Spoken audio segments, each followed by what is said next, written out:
Sir, everything was acquired legally. Will you stop that? Will you stop that? Sir, I'm an officer, I have integrity. Shut up, your mouth, put your sir. Not shut up. Will you get out? Sir, I won't shut up. Sir, I was in school, you're not in school. Sir, you can't shut Will me you keep quiet? Give me a big fool.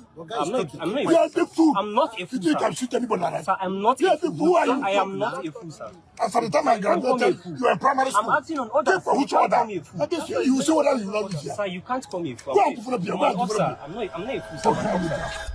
On the evening of November 16th, 2025, a story broke that shook Nigeria. A young naval officer, someone who had only just risen to public attention, was reported to have barely escaped an assassination attempt. His name, Lieutenant Yerima. According to local news outlets and military insiders, Yerima was tracked by unknown men dressed head to toe in black. They followed him in 2 unmarked Hilux vans with no number plates. A silent warning in a country where such things are rarely accidental, but somehow he escaped. He outmaneuvered them, and he survived. That escape raised a far bigger question. Who is Lieutenant Yerima? Why did he suddenly become a hero in the eyes of millions? And why would unknown men want him off the map? To understand this, we need to go back a few days. Just before this incident, the name Lieutenant Yerima meant nothing to most Nigerians. He was simply another young officer in uniform, dedicated, disciplined, invisible to the public. But everything changed on November 11, 2025. A single video surfaced online, a moment captured on camera.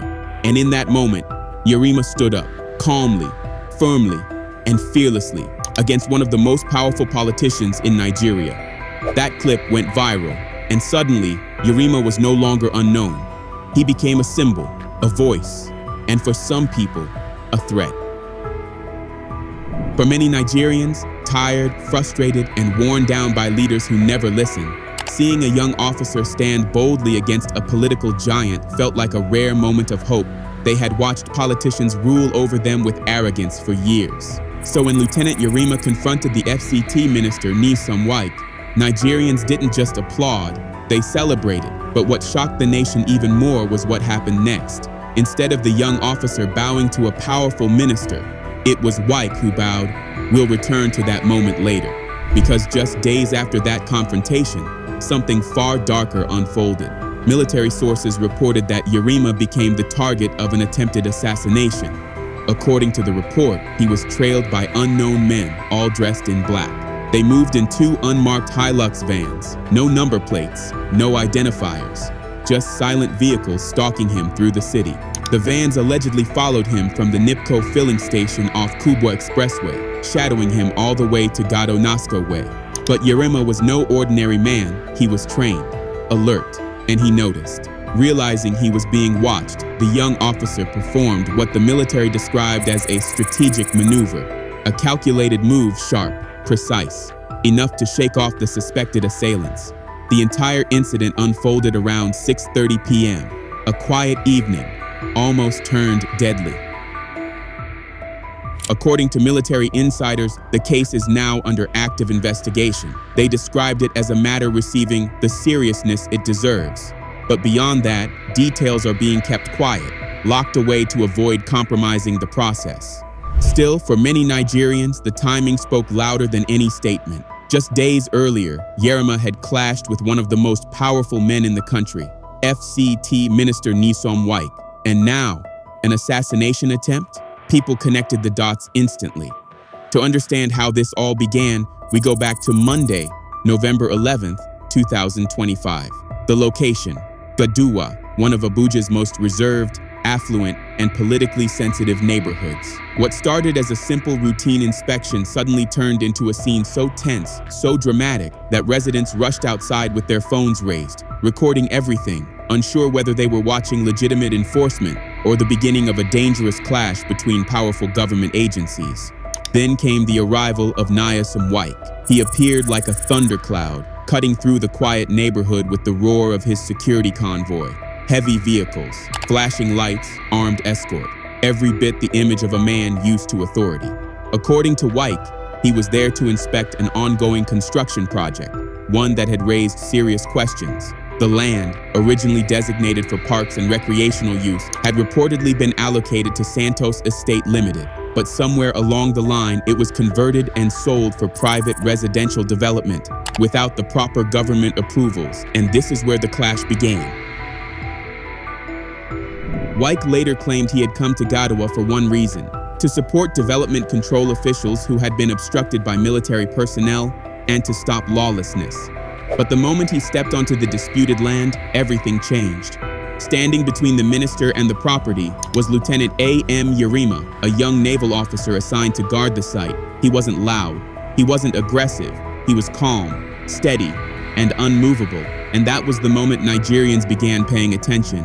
Yerima wasn't just young, he carried himself with a quiet confidence that felt rare in a country where power often crushes the weak. His calmness became his armor, his discipline, his weapon. As Wike attempted to enter the property, Yerima stepped forward, politely, firmly, and told the minister he could not allow him inside because his orders said otherwise.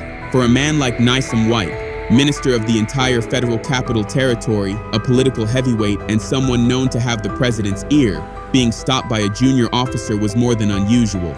It was unthinkable. In Nigeria, almost no ordinary citizen would ever dare to tell the FCT minister no. Not to his face, not in public, not with cameras recording, but Yerima did. And in that simple moment of calm defiance, everything escalated. In a country like Nigeria, where power often walks above the law and influence outweighs human rights, defying someone like Nyesom Wike is almost unheard of.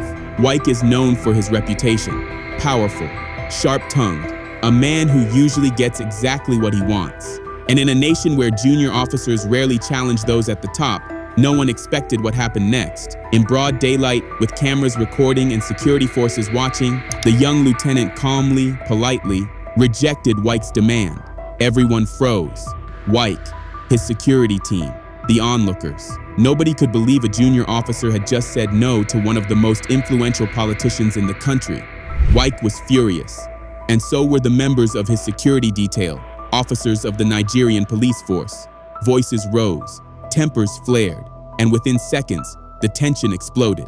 As Wike confronted Yerima, Yerima's soldiers closed in around their commander, while Wike's police officers stepped forward to defend the minister. Shouts filled the air. There was pushing, hands on weapons, and for a terrifying moment, it looked like the next move could spark a gunfight. Realizing how quickly things were spiraling, Yerima made a decision that may have saved lives. He stopped speaking with Wike. He turned to his men, and in a strong, controlled voice, he ordered them to stand down. Instantly, calm spread through the chaos. Both sides pulled back. The danger passed barely, but the confrontation between Yerima and Wike wasn't over. Wike continued insisting he had the authority of the FCTA to enter the land. Yerima stood firm, his voice steady, repeating that the property had full documentation and that he was obeying direct orders.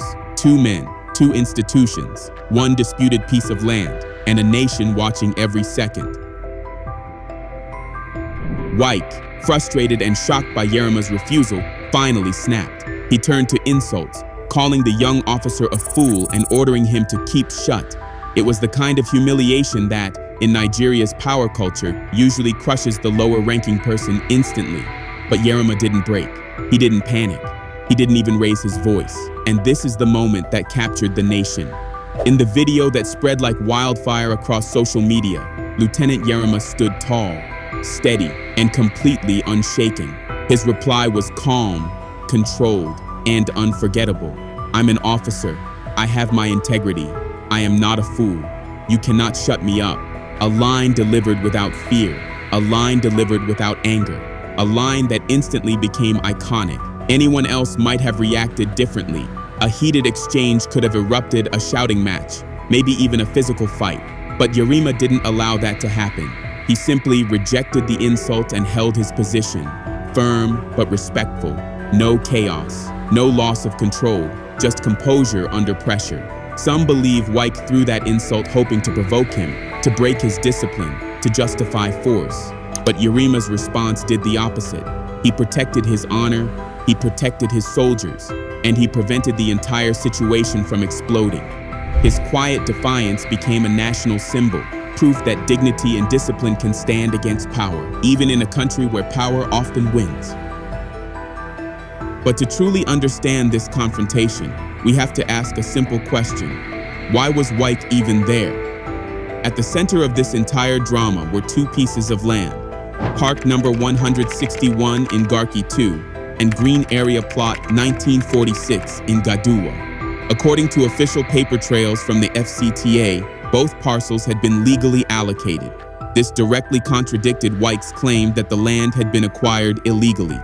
One document dated July 7, 2025, addressed to a claim association Limited, nullified earlier approvals for Park 161.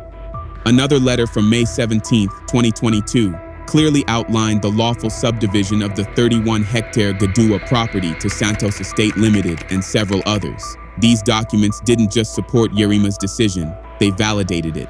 But then the story took another turn. Later reports suggested that some of these approvals had been revoked, quietly, without public explanation. This revelation sent Nigerians into outrage. Human rights activist Deji Adeyanju stepped in, praising Lieutenant Yerima for refusing to be intimidated. He claimed that the FCT administration had a growing pattern of revoking land permits without cause, and he wasn't alone. A military officer, speaking anonymously, confirmed that many servicemen had experienced the same thing. Land documents suddenly revoked, without warning, without explanation, without justice. In that context, Yerima wasn't just guarding a piece of property, he was defending something far bigger: fairness documentation, due process, and the principle that even those in uniform deserve protection from political power. It became clear to many Nigerians that Wike and his team were in the wrong. Even the military officer who spoke anonymously said the entire confrontation was completely avoidable. After the incident, Wike held a press conference. He claimed he went to the site because officials from the Abuja Metropolitan Management Council had been chased away by soldiers.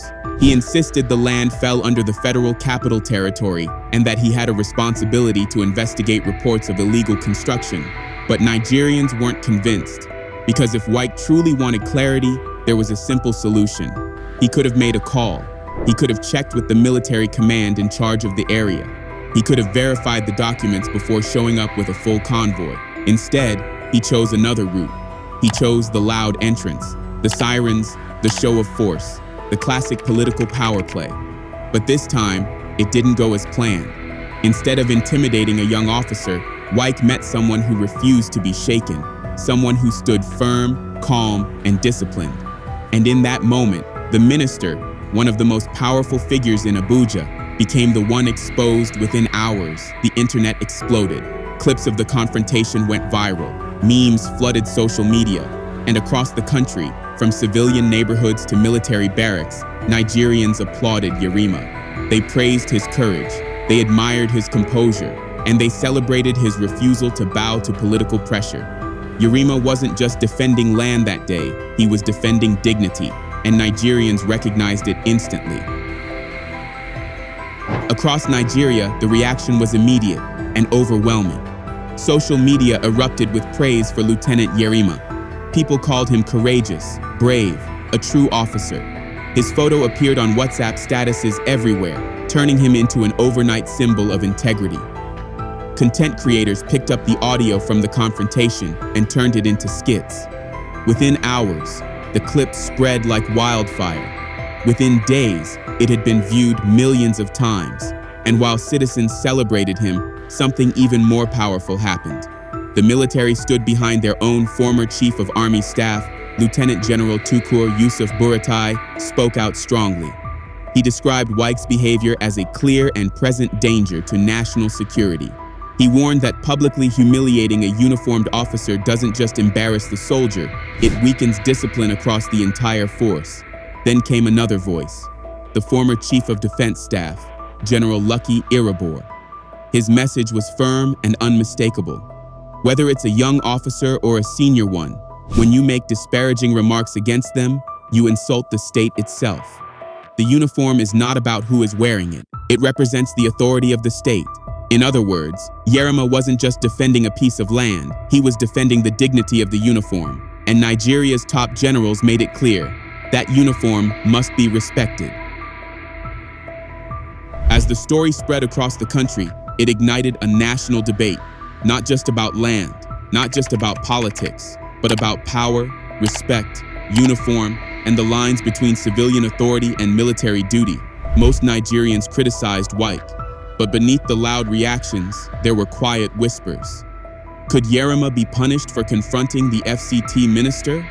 Because a man like Wike, powerful, influential, deeply connected, was unlikely to let humiliation slide, and many feared he would push for consequences behind closed doors. But those fears didn't last long. The moment rumors of punishment surfaced, they were crushed almost instantly. Veterans groups rose up in defense of Lieutenant Yerima. They didn't just issue statements, they made threats. The spokesman for the Coalition of Retired Veterans, Abiodun Durawaya Herberts, delivered a bold warning. If Yerima faced even one disciplinary action, retired soldiers would occupy the office and the residence of the FCT minister. This wasn't just support, this was a shield, a declaration that the military family, past and present, was united. Durawaya Herberts reminded the nation of something many forget.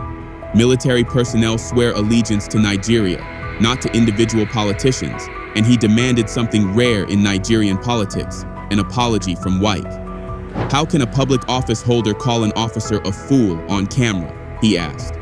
To him, Wike's behavior didn't just insult Yerima. It insulted the state, the military, and every institution that uniform represents. The message was clear. If anyone tried to punish Yerima, the entire nation would hear the consequences. It didn't take long for the government to step in. The Minister of Defense, Mohammed Badaru Abubakar, addressed the nation directly. His message was firm, clear, and loud enough to silence every rumor. No military personnel acting lawfully will be punished. We will always protect officers and our armed forces personnel on lawful duty, he said during a ministerial briefing for the 2026 Armed Forces Remembrance Day. Any officer on lawful duty will be protected if he is doing his job lawfully and doing it well. With that single statement, the fear of retaliation began to fade, but the support didn't end there. Former Aviation Minister Osita Chidoka also weighed in. He argued that Wike's approach didn't just escalate tension, it damaged the dignity of his office. Chidoka insisted that the minister should have followed proper channels, especially by notifying the defense minister before stepping onto a military-guarded site. And about Wike's insults? Chidoka didn't mince words. He called the language unacceptable and said it deserved a public apology. Then came the voice of analyst Farouk Kaparogi, who described the Yerima-Wike confrontation in dramatic terms, a clash between an unstoppable force and an immovable object. He praised Yerima for standing firm. For such courage, he said. You can't buy that valor in the market. He refused to be a faint-hearted pushover. Across Nigeria, across social media, military circles, and political spaces, the message was becoming undeniable. Yerima wasn't just defended, he was celebrated. However, given the reports of the assassination attempts by Yerima on Sunday evening, Wike's comments have been thrown into the spotlight. While he may not have a problem with the military, perhaps it's Officer Yerima who humiliated him that he has a problem with. But this is all speculation. The reports from the military did not give full details of the assassination attempt on Yerima. Critics argue that the details remain vague and rely heavily on Yerima's personal account, with no confirmed CCTV footage, eyewitness statements, or official security briefings to back the claims. Some security analysts say the descriptions sound too cinematic, raising the possibility of misinterpretation or exaggeration.